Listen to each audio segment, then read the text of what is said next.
todas as vezes que a palavra de Deus for lida, gostaria que vocês prestassem muita atenção, para que a gente começasse a aprender, familiarizar com essa palavra, não é? Então, vocês prestem atenção no trecho aqui que nós vamos ler. Quando Jesus se manifesta para os discípulos às margens do mar de Tiberíades, né? Essa é a cena, né? O que acontece é que Jesus tinha morrido, já tinha ressuscitado, já tinha aparecido algumas vezes para os discípulos. Mas vocês imaginem, esses homens, eles eram pescadores, Jesus apareceu, fez uma proposta, mostrou coisas, eles viram coisas, falou palavras que ficou, como diz Pedro, aonde iremos, Senhor, se só Tu tem palavras de vida eterna. Então eles viveram tudo isso, eu fico imaginando cada milagre, cada coisa, cada conversa, né? Viveram colado nele 3 anos. De repente eles veem Jesus morrer, vê aquela loucura da cruz, vê a ressurreição, os acontecimentos, morreu, ressuscitou, eles não conseguem compreender. Jesus aparece, mas eles ficam desorientados. Vocês imaginem o que é poder viver com Jesus durante 3 anos, assim, colado. E de repente, aquele que dá o rumo, aquele que é a palavra, aquele que dá o caminho, some, morreu. Então eles estavam sem saber o que fazer. Então eles estavam sentados sem saber o que fazer. Simão Pedro falou assim, eu vou pescar. Não sei o que eu faço, vou pescar. Aí o resto da turma falou, vou também. A cena é essa. Eles não sabiam o que fazer. Voltaram, né? Voltou para o começo. O que sabia fazer? Pescar. Pegaram as redes, foi embora para o barco e foi pescar. Então Simão Pedro falou, vou pescar. Eles falaram, nós também vamos. Saíram e foram para o barco. Quem estava lá? Estava Pedro, estava Tomé, eu já falei com vocês que é o nosso irmão gêmeo, semana passada eu falei com vocês. Natanael, os filhos de Zebedeu e 2 outros, que eram os que eles citam aqui. Passaram a noite inteira pescando, conseguiram? Nada. Quando amanheceu, Jesus estava de pé na praia, mas os discípulos não sabiam que era ele. Aí Jesus pergunta, moços, jovens, por acaso vocês têm alguma coisinha para comer? E eles responderam, não. E Jesus disse, lançai a rede à direita do barco e achareis. Lançaram então e já não tinha força para puxá-lo por causa da quantidade de peixes. Então João fala para Pedro, é o Senhor. João estava nu, colocou uma roupa, pulou, nadou, foi até ele. E os outros vieram trazendo o barco, né? Algumas coisas para a gente poder pensar nisso. O que eu gostaria muito, né? Como a gente como irmão, que quando vocês lessem a palavra, a gente tem que pegar essa palavra e colocar ela hoje. O que tem essa pesca de 2000 anos atrás que não estava lá? Eu não estou pescando hoje de novo. Então o que esse trecho tem a ver com a minha vida agora? Senão a palavra não se torna vida e ela não te alimenta. E aí você deixa a palavra para lá, deixa a Bíblia fechada, ou então só aberta no Salmo 91, né? Que é o salmo que a gente sabe ler. Nossa, imagina, tem que estar aqui firme. E é tão... E que eu quero perceber se vocês conseguiram pegar a virada dessa palavra, da palavra, né? Aonde que está o grande gancho disso aqui? Isso que vocês têm que aprender. Cada vez que vocês lerem um trecho, vocês têm que entender onde que está o gancho disso. A história é essa, eles foram pescar, passaram a noite inteira pescando, não conseguiram nada. Isso era a sobrevivência deles. Quando o dia está amanhecendo, Jesus está lá na praia. O mar tem uma relação com a nossa vida, né? Porque tem uma época que a nossa vida está numa calmaria, que é uma beleza. Tem época que está numa tempestade, que você fala, morri agora. Né? Às vezes nós estamos ali nas ondas. E Jesus estava lá na praia, quando o dia estava amanhecendo. Vocês lembram de tudo que Deus já fez ao amanhecer? Sempre a aurora, o nascimento de um dia, tem a ver com as grandes coisas de Deus. Que hora que Madalena foi ao túmulo? Bem cedinho. Quando o povo de Deus estava saindo do Egito, e que Deus coloca uma nuvem de fogo para poder iluminar de um lado, escurecer do outro, para que os egípcios não chegassem. Que hora que era? Era a aurora de manhã. Pode ler em Êxodos. Então sempre Deus faz alguma coisa cedo, no despertar. Às vezes a gente passa uma noite em claro, de manhã traz uma solução. Não é assim? Quantas vezes a gente passa uma noite, que você fala, o dia não chega, não nasce o dia, que noite comprida, e de repente nasce o dia e vem tudo novo. E é tão interessante que Jesus vai exatamente aonde eles penaram a noite inteira, né? Tem algum peixe? Bento XVI diz que, na verdade, essa palavra peixe, ela pode ser traduzida de uma forma: jovens, o que alimenta vocês? Isso é uma pergunta para nós, né? Que a nossa vida, gente, ela é feita assim, né? Nós temos momentos de vitórias, de sucesso, vida parte boa, mas nós temos momentos que nós experimentamos fracasso, aonde falta tudo. Ou é perda, seja material, perda onde você perde uma família, onde perde um grande emprego, alguma coisa, que você sente fracassado, que acaba tudo, igual Pedro e a turma estavam no fracasso. Eu acho que melhor começar de novo na rotina das redes, porque afinal de contas, eu não sei nem o que estava no coração deles, eles estavam completamente atordoados. E aí, o que muda? Vocês imaginam, por que pesca de noite? Porque de noite o peixe é enganado, ele não vê a rede, está tudo escuro. Aí Jesus manda jogar a rede de dia. Qual a chance de pegar peixe? O peixe vem na rede? Nenhuma. E aí eles apanham uma quantidade grande de peixe. O que é aqui o grande ponto desse trecho que vai transformar a minha vida e a sua vida? Qual é? O outro olhar. Mas para ter um outro olhar, o que eles tiveram que fazer? O que acontece aqui? Escutar. Então, qual que é a grande questão? Por que a pesca deu certo? Porque eles ouviram a palavra de Jesus e obedeceram. Porque eles podiam ter escutado e não obedecido. Aqui é o segredo. Porque quando ele falou, joga a rede à direita, eles podiam ter falado assim, eu não vou jogar de jeito nenhum. Passei a noite pescando, não consegui peixe nenhum. Agora que o dia amanheceu, que eu vou conseguir alguma coisa? Mas eles obedeceram. Esse é o segredo. Esse é o segredo para mim. Esse é o segredo para você. O que eu escuto? Para que esse barro possa ser modelado. Para que minha vida possa ser transformada. Para isso que eu escuto. É para isso. Mas como é que eu vou escutar, filho? Eu não vejo Deus falar. Leia a palavra e medite a palavra. Na Bíblia, o escutar está diretamente relacionado com obedecer. Se vocês lembram a cena da transfiguração, quando a nuvem envolve os discípulos, Jesus tinha acabado de conversar com Elias e Moisés. Eles estavam falando. Depois a nuvem envolve e Deus Pai fala, este é o meu filho amado, escutai-o. Jesus estava falando o que naquela hora? Nada. Ok? Então o escutar tem a ver com obedecer. Acolha, presta atenção no que ele está falando, para que essa palavra gere vida na sua vida. Então, qual é o grande segredo da nossa vida? A religião do cristianismo, o judaísmo está diretamente ligada com o ouvir.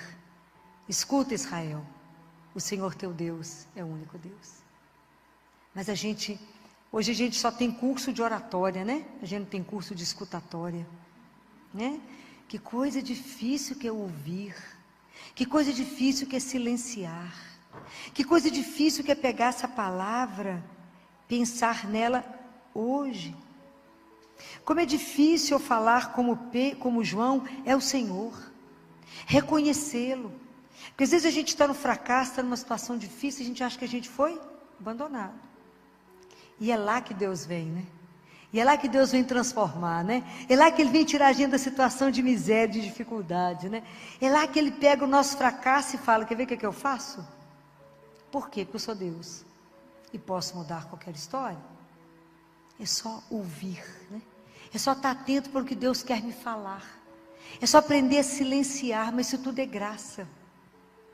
A nossa caminhada com Deus, a nossa vida. Por que eu escuto, né? Falei com vocês, para que a gente seja transformado.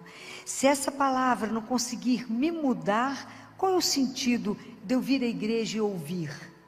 Se essa palavra não tiver uma repercussão para mim, qual é o sentido? Eu venho à missa simplesmente porque é uma obrigação minha de cristão? Não, eu venho para ouvir, para que essa palavra entre, eu não posso só escutar, né? Ouve, Israel. Deixa essa palavra entrar no seu coração. Aprenda a pedir opinião ao Senhor teu Deus. Aprenda a colocar para Ele uma situação. Fala, Filó, mas como é que eu vou fazer para ouvir? Deixa eu ensinar uma coisa para vocês. Todas as vezes que vocês estiverem passando por uma situação difícil, vocês têm que tomar uma decisão. Venha até o Santíssimo. Ele está vivo ali, ó. Vivo. Já falei isso com vocês mais de uma vez. Vai à Eucaristia, vai recebê-lo vivo. E conversa com ele. Fala, Jesus, eu estou com essa decisão para tomar. Eu vendo a empresa ou eu compro a outra empresa, né? Eu vendo uma ou compro duas. Conversa com ele, seja o que for. Qual assunto for. Qual assunto for. Ele entende qualquer coisa, de culinária, administração do mundo, qualquer assunto. Ele é bom. Conversa com ele, fala com ele. Eu não sou capaz de ir. Porque eu não enxergo nem o que está na minha frente. Mas eu confio no que o Senhor vai me mostrar. Então está entregue a situação e eu deixo o Senhor decidir. E a partir daquele momento que você entregou, não dê sugestão. Se você soubesse que você tinha que fazer, você não ia pedir opinião, ok? A gente não dá sugestão para ele. A gente fala, pois é, então o senhor viu essa situação? O senhor acha de fazer o quê? O senhor não acha que eu devia fazer isso? Deus não acha. Ele é Deus. Ele sabe. Então, você deixa na mão dele e fala, o Senhor conduz. De forma que essa decisão seja de acordo com a vossa vontade na minha vida. Em que nada eu saia daquilo que o Senhor programou. Simples assim. Está entregue. E esquece o assunto, que agora já é outro assunto, porque você não tem que fazer outra coisa, que aquilo lá já é para ele. Esquece aquilo. Deixa que ele cuida. Vocês vão ficar tão surpreendidos com isso. Porque Deus não tem o bom, Ele tem o ótimo. Ele te conhece mais do que ninguém. E Ele vai trazer coisas que você fala, Gema, como eu nem falei nesse assunto, mas Ele te conhece. Sabe o que você está esperando? Deixa Deus te surpreender.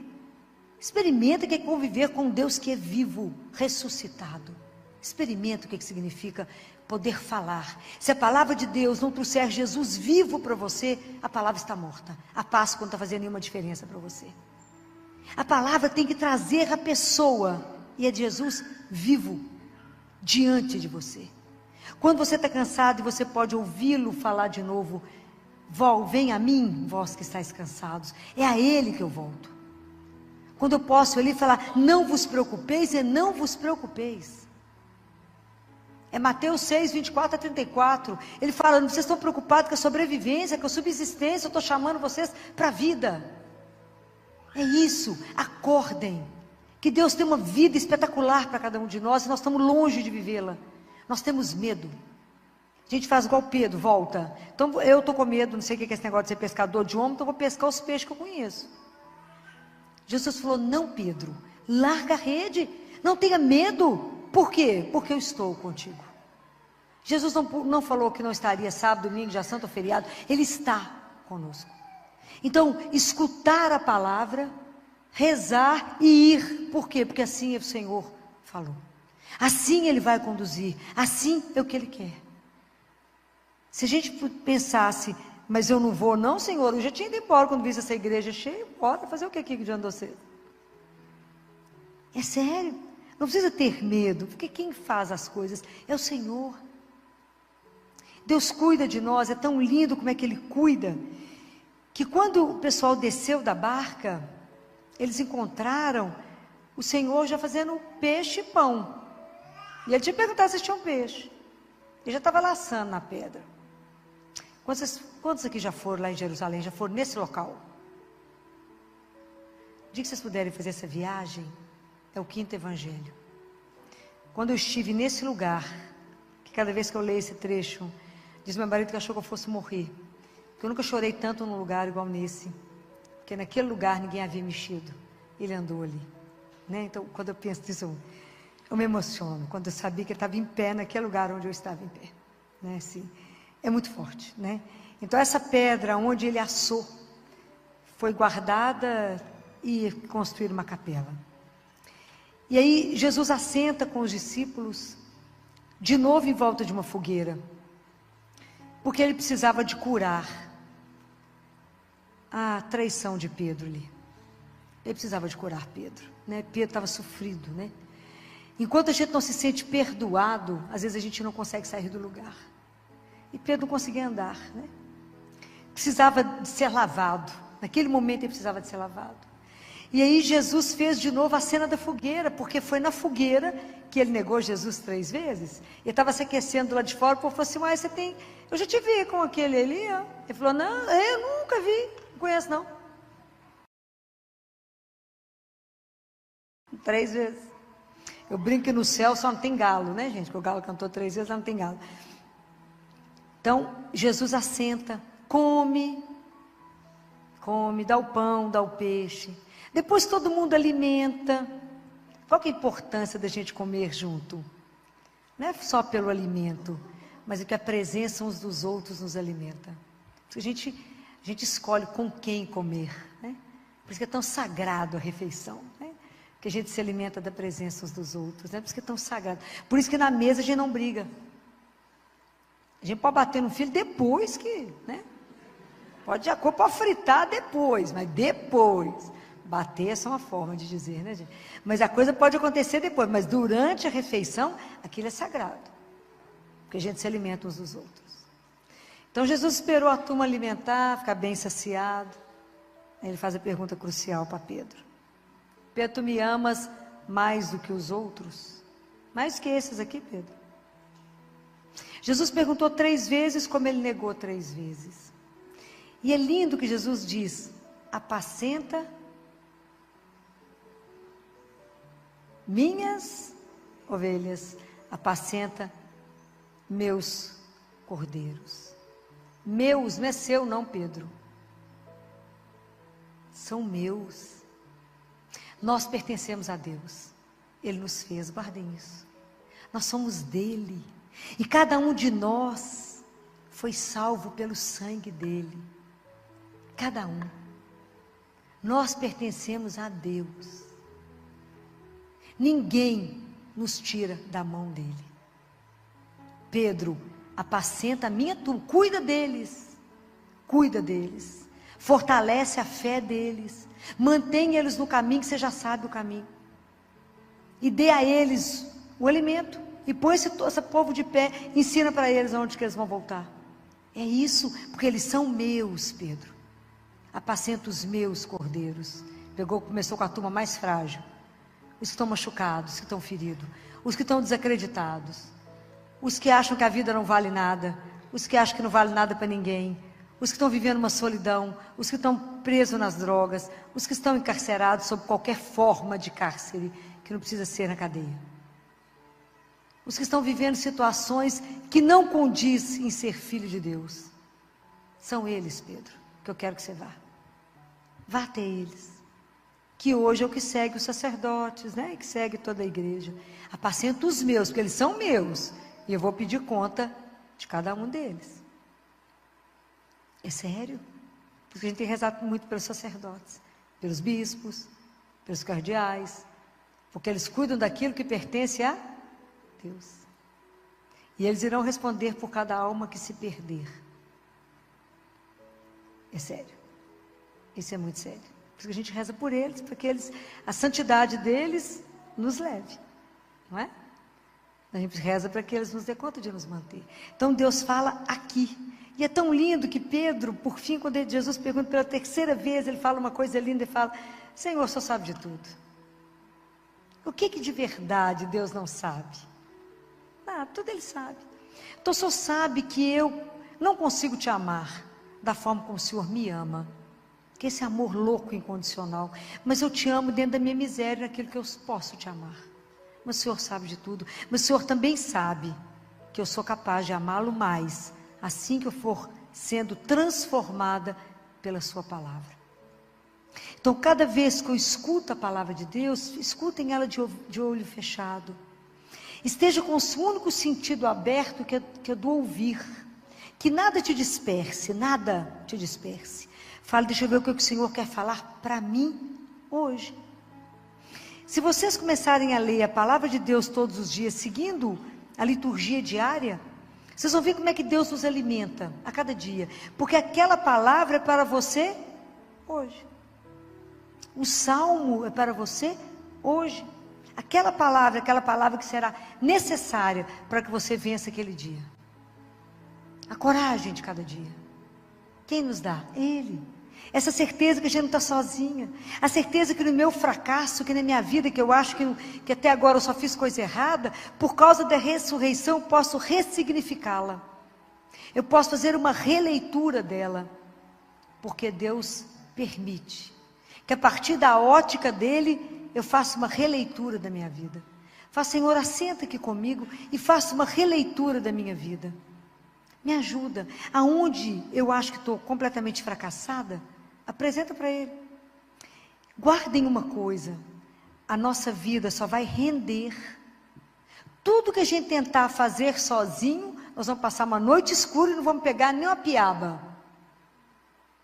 Mas a partir do momento que eu escutei e que eu obedeci, coisa multiplicou. Eles não conseguiram nem buscar tudo que estava ali. Então guardem isso. O que Jesus fala em João 15? Sem mim, nada. E quando eu digo nada, é nada. E a gente precisa aprender isso, porque nós temos uma coisa que se chama prepotência. Autossuficiência. A gente fala, Filó, mas eu vou incomodar Deus com isso? Pois incomode com tudo, eu te digo. Com tudo. Acho que ontem eu rezei pouco. Ou o dia foi meio difícil mesmo. Achei que eu tivesse rezado bem. Para terminar um consultório, 15 para 11 da noite, não foi brinquedo. Hoje eu falei com ele, chefe, a situação está boa, não, o telefone parou um segundo. Como é que eu chego? A secretária falou, não, doutor Filó, mas hoje o dia está impecável, você não está atrasada nem um segundo, até a hora que eu não atrasei. Falei, porque não sou eu. É porque a ajuda hoje excede. Aprender a tudo dividir, a tudo pedir, ser dependente de Deus como o ar que eu respiro. Escutar e obedecer, como? Cegamente. Filó, mas não tem jeito, não, Deus do impossível é um sol. Guardem isso, a força não é nossa, é dele. A graça que eu preciso não é minha, é dele. Guardem isso. Há uns dias atrás, deve ter 2 semanas, 3, eu estava com uma criança lá de 5 anos. Tumor cerebral, eu nunca vi tanto tumor cerebral na minha vida. E uma luta. Já tinha ido à cirurgia 2 vezes. A gente já tinha tentado tirar ele do respirador. E ele faliu. Então estava programado que ele iria fazer uma traqueostomia.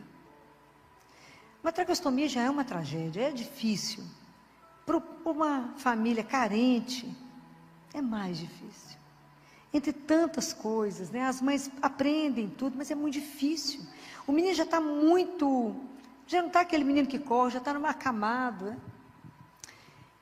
E nós fizemos uma broncoscopia e o broncoscopista falou, Filó, está perfeito, não tem estenose, não tem edema, ele precisa despertar. É tumor cerebral. E aí Deus tem os caminhos dele que me encantam, né? E eu rezando, né? Falei, Jesus, tem misericórdia. Tem 5 anos, Jesus, tem misericórdia. Só o Senhor pode, né? Aquilo que a gente não pode. A ciência vai até um lado, né, meu amigo? Tem coisa que não tem jeito. Ele precisa respirar, ele precisa sair do CTI. Senão ele vai tendo infecção, né? Já está tão debilitado, precisa começar a tratar. E aí, na segunda-feira, estava marcada a traqueostomia dele. Deu tudo errado, não conseguiu fazer. Falei, Jesus, você não é mole não, né? Alguma coisa você está arrumando. Tenho certeza, alguma coisa.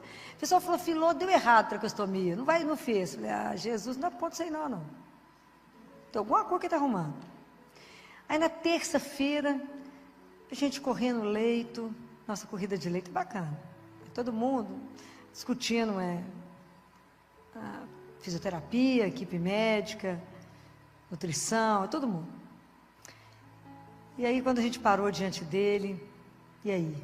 Tá de jejum, vai descer para o bloco, eles vão chamar daqui a pouco. Falei, gente, vamos discutir uma coisa aqui, né? Todo mundo, vamos pensar. Vocês acham que é possível, né? Queria saber a opinião da fisioterapia, é possível, o que vocês acham? Da gente estubá-lo? Ele não está tossindo, tá? Não está mais acordado, tá? Ele fazia assim para mim. Vamos embora. Mostrava a porta do CTI para ele vazar. Falava, hoje não tem jeito, nós temos que tirar você do respirador. Todo dia ele falava comigo que ele queria sair. Falei, ele está ficando alerta, né? Então vamos esperar o chefe subir, que é o doutor Júlio, vamos esperar a opinião. Falei, chefe, fica aqui, vem cá, vamos rezar e vamos pensar. Se nós vamos tomar uma atitude, né, como plantonista do dia, porque tinha que estar tudo preparado. Sair do respirador vai ter que colocar de novo, então o CTI tem que estar no ponto para não perder o momento. Então todo mundo alinhavou, discutiu, pensou, analisou, e a mãe falava comigo assim, doutora Filó, mas eu creio em milagre. Falei, eu também, sou boa nisso, menino. Creio nisso, você não tem noção. Não sobrevivi aqui dentro. E aí, pensamos muito, ponderamos. O chefe falou, então faz um raio-x, uma gasometria agora. Falei, agora? 5 minutos, está tudo pronto. Falei mesmo. Rápido, tudo rápido, né? Você tem que ser tudo rápido. Tudo perfeito, raio-x perfeito. Não, mas da outra vez também estava perfeito. A cabeça é que não comandou. O tumor é posterior, não comandou. Vamos dar uma chance. Vamos dar uma chance. Tudo bem? Tudo preparado, que se der errado, vai ter que entubar de novo. E todo mundo tem que ser esperto, ok? Todo mundo paralisado, né, gente? Vamos imaginar uma cena dessa, 8 horas da manhã, né? Vamos. Então vamos. Tiramos e deu certo. Acho que há muito tempo que eu não chorava assim, né? De emoção. De emoção. Porque ele via que ele respirava e ele fazia assim para mim com o dedinho, né? E eu falava, fica firme, vai cuspindo, vai dar certo, você vai aprender a engolir de novo, vai dar certo, nós vamos dar conta de tirar você daqui.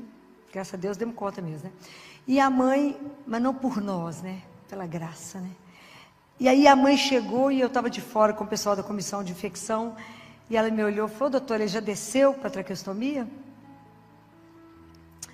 Falei, não, você vai ter uma surpresa. Ela falou, já fez, doutora Filó? Falei, muito melhor. Ela falou, não é possível. Falei, o quê? A senhora tirou ele do respirador? Falei, nós tiramos. E ele deu conta? Deu. Ela deu um pulo em cima de mim, que quase caiu eu e ela, né? E assim, chorava eu, chorava ela. E o pessoal da comissão de infecção chorava junto, né? Porque ela também abraçou todo mundo, chorava todo mundo, né? Porque essas vitórias não são nossas. Porque o nosso Deus é o Deus do impossível. Ele está perto, Ele acompanha, Ele vê. Porque Ele está vivo. Então, quando eu digo para vocês, e agora a notícia que eu tenho que está lá agarrado no celular, brincando, né, de fazer um joguinho, né, agora já entrou no mundo, né? Então, quando a gente passa a ter um Deus vivo que participa, que diz, eis que estarei convosco todos os dias, você divide as decisões com Ele. Podemos fazer isso? Quando eu falo podemos, o plural não é só a equipe de CTI, Ele junto. O que nós podemos fazer agora? Fala isso com Ele, aonde na sua vida você acha que não está indo bem. Fala, Senhor, me dá a graça de te ouvir. Mais do que te ouvir, te obedecer. Mas eu não estou enxergando, tem importância não, Ele está vendo. E que Ele veja. A gente não precisa ver, mas a nossa confiança em Deus ela tem que ser incondicional. Porque às vezes a gente está igual Pedro, a gente voltou lá na pescaria. E Deus tem um projeto maravilhoso na vida de cada um de nós. Não tenha medo, porque nosso Deus é ousado. E aquilo que Ele vai fazer através de você, Ele não vai fazer através de mim. A sua vida ela é única diante do Senhor teu Deus. Então não ponha limite a Deus.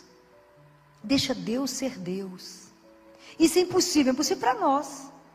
O Deus que a gente crê é o Deus dos milagres. Mesmo que Ele não faça, Ele é Deus. Ele tem um propósito maravilhoso na nossa vida. A gente precisa de viver essa vida que Ele veio trazer para nós, transformada. Não vão ficar na mesmice da nossa vida.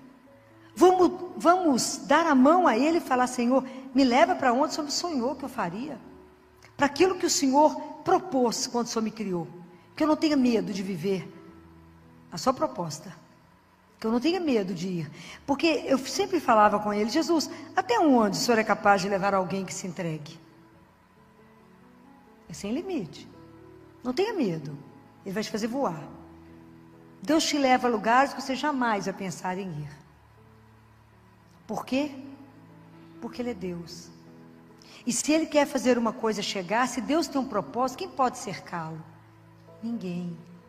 Ah, mas isso não tem jeito. Para nós, vamos colocar isso diante do Senhor. Se for da vontade do Senhor, Ele fará. Então a palavra hoje, o que eu quero que fique no coração de vocês, é entender que a sua vida dará um resultado espetacular. Qualquer obra na sua vida será de um resultado alucinado, se ele for, primeiro, algo que Deus assim também quer. Obedeça o que Ele quiser. Eu digo isso para vocês que a minha vida sempre foi uma obediência. Para mim decidir ficar em Belo Horizonte, foi 1 ano de oração. 1 ano que eu fazia jejum toda sexta-feira, 24 horas com pão e água, muitas vezes mais com água do que com pão, missa diária, um rosário diário. Eu falava: o Senhor não fala. E Ele falou na reunião, quando eu tinha que dizer, quando eu tinha que dar a decisão, Ele falou. Ele falou, travando meu coração. E eu olhando para aquele povo que me oferecia muito dinheiro, eu falava: não posso aceitar, não vou vir. Eles foram atrás do meu pai e falaram: sua filha não gosta de dinheiro. E eu falei com meu pai: o pai, quando eles falarem isso de novo com o senhor, o senhor fala: não, é porque além de mim, ela tem outro pai a quem ela deve obediência. E ele disse: não é para voltar, é para ficar em Belo Horizonte. Foi fácil? Eu digo para vocês que não foi. Diante de muito dinheiro que eu iria receber, a proposta era milionária, na minha cidade, eu fiz opção por nada, por Deus, né? Dinheiro, financeiramente, se fosse comparar, não era isso. Mas o Senhor mandou ficar. E mais vale, como diz Pedro, obedecer a Deus do que aos homens. E Deus nunca faltou. Quando eu comecei a atender, que eu fiquei no Baleia, né, eles me chamaram para ficar na residência, eu ganhava somente pelas consultas. E a consulta do SUS era R$ 2,04. Os auditores do SUS achavam que eu atendia demais, eu atendia mesmo, de verdade. Atendia, chegava mês, atendia 800 meninos. Aquela pobreza lá, Taquaril, ali toda minha. Mas eles achavam que eu atendia demais, né? Então eles glosavam. E foi maravilhoso o que eles fizeram por mim, porque eles me ensinaram o que é misericórdia, o que é um Deus que não falha, um Deus que não abandona, um Deus que é providente, um Deus que é Pai. E eu vivia da misericórdia dEle, vivo da misericórdia dEle. Então, quando eu falo isso para vocês, eu falo com a autoridade que eu experimentei, né? Eu não podia ligar para casa para falar: eu preciso de dinheiro. Mas eu tinha um outro pai, onde eu ia no Santíssimo e falava com ele: a conta não vai fechar. E ele nunca faltou. Aliás, Deus na minha vida sempre transbordou. E Ele sempre me deu muito além do que eu podia imaginar. Esse ano, quando eu recebi uma homenagem no Senado Federal, e fui uma das 20 mulheres homenageadas no Brasil, quando eu entrei no Senado, eu chorei e falei com Jesus. Eu cheguei ao Senado Federal para receber um prêmio por sua causa. Foi exatamente porque eu falo do Senhor que eu vim ser homenageada, indicada pelo presidente do Senado para receber um prêmio. Então, quem abriu todas as portas foi a obediência de um dia eu ter dado um sim. Eu falar: se Ele mandou ficar, eu ficarei. Como? Meu pai falou: como você vai fazer? Falei: aquele que me mandou ficar não vai faltar. Então, nunca duvidem. Porque Deus abre portas onde elas não existem. Quando Ele te leva a lugares que você jamais ousou chegar, é porque Ele é Deus. E se Ele queria que o meu nome dele chegasse até o Senado, que eu era representante, assim foi. Porque Ele quem quis. Nunca podia imaginar, tanto que quando eles começaram a ligar, eu falei com o meu sobrinho, isso é mentira, isso é fake, isso é mentira. Não acredito nisso não, que isso é mentira. Se não chegar um papel com o trem do Senado Federal aqui, eu vou falar, mentira, não acredito de jeito nenhum. Que homenagem, você está ficando doido? Claro que não, eu fiz o quê? Nada. Mas era por causa dele.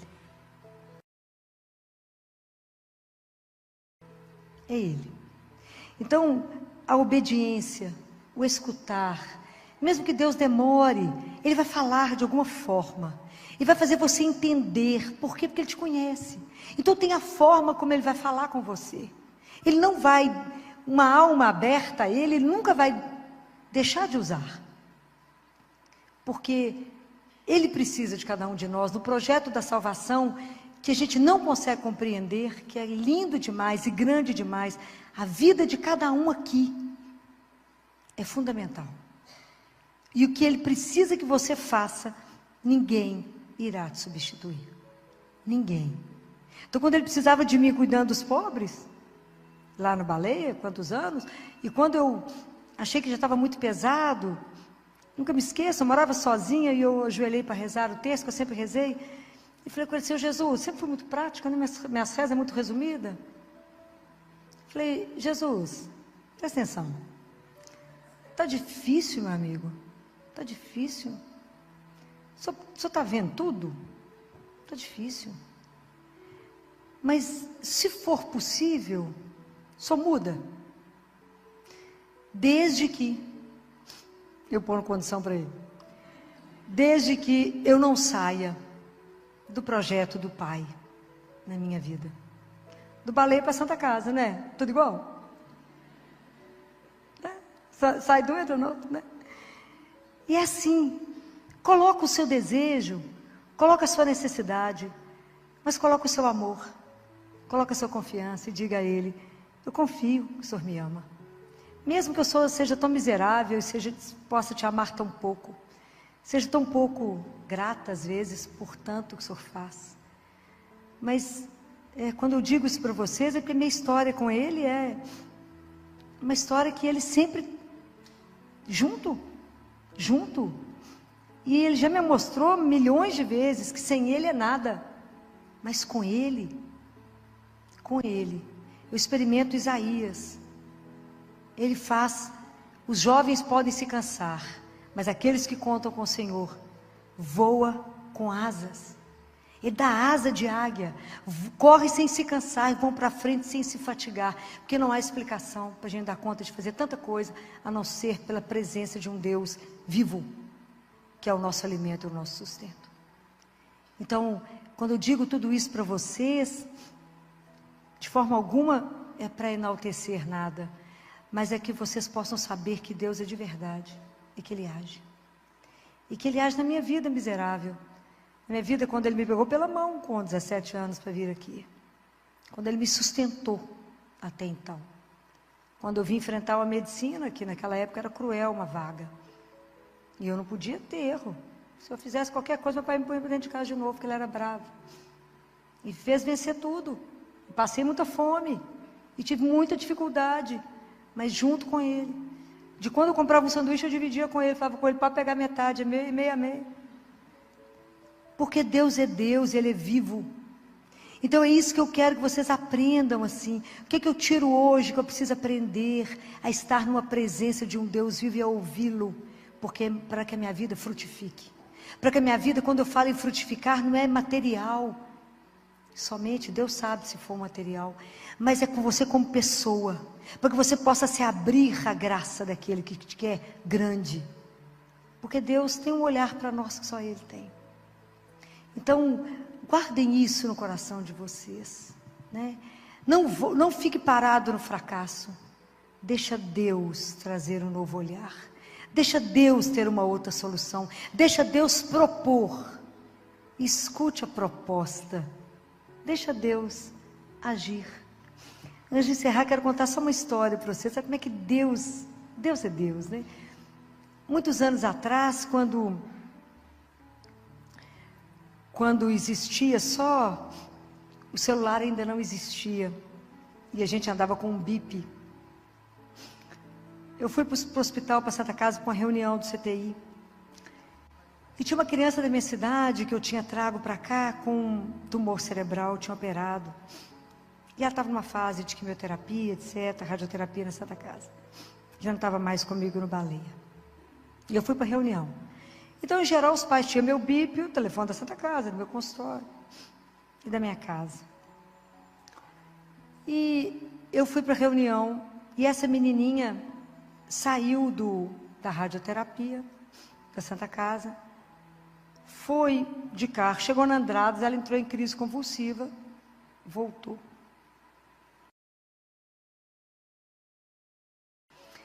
Voltou e essa mãe falou, gente, a Santa Casa não tinha vaga, ela falou, preciso achar a doutora Filó, para que ela possa me ajudar. Isso era à noite. Uma mãe pobre, com uma ficha de telefone. Na época que existia ficha de telefone. Ela com uma ficha de telefone. Ela ligou para um lugar que eu não estaria. No CTI à noite.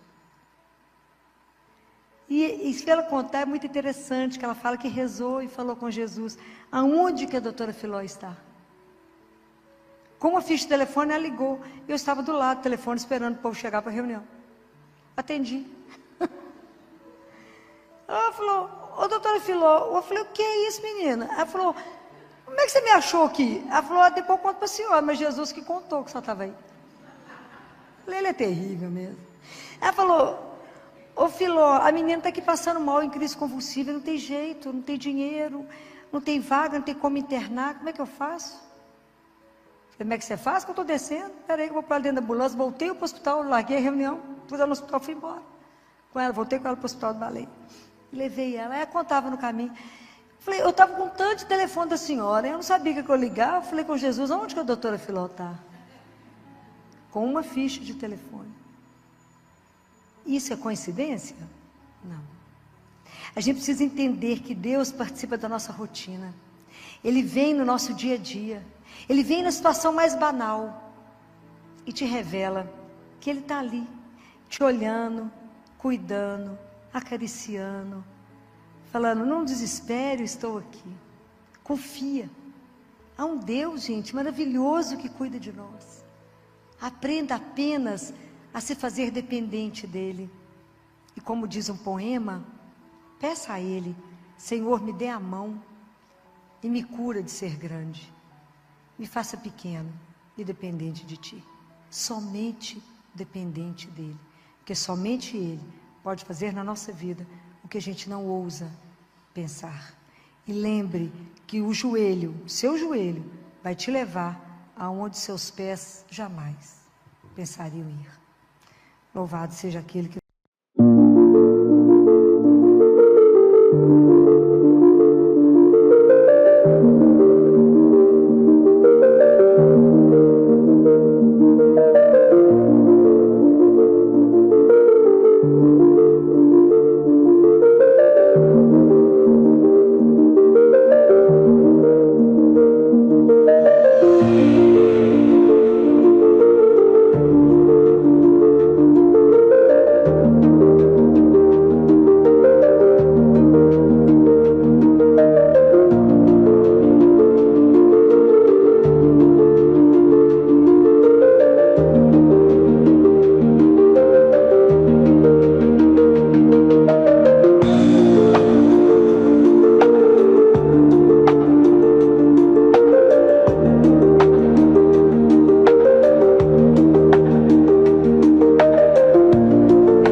Wrote your name in the margin lines of a notebook filled with borrowed time.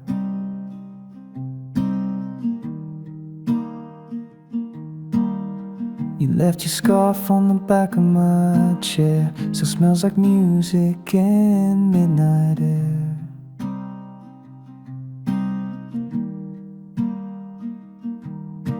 These late night notes I never send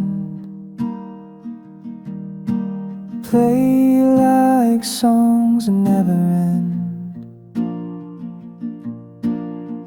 Just chords and coffee stains, echoes and window pane. You're gone but not erased, still linger in this space.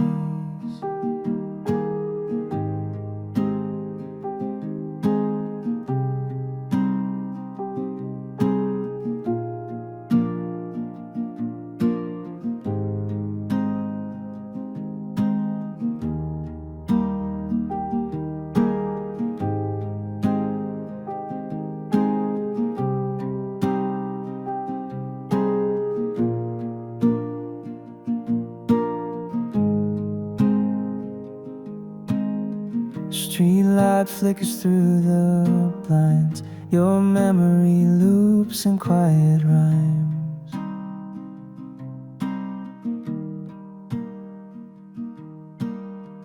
Tried to write you out again, but you bleed through every pen.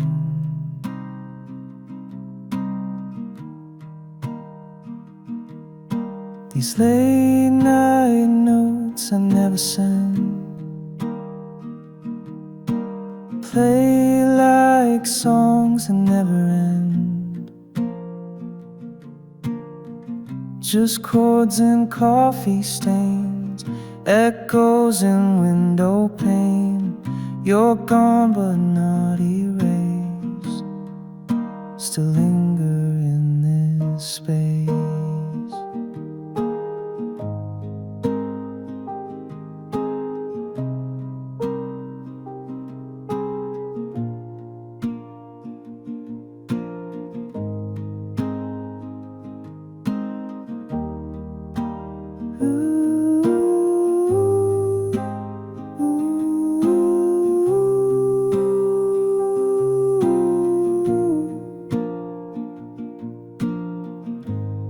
And I keep writing just in case.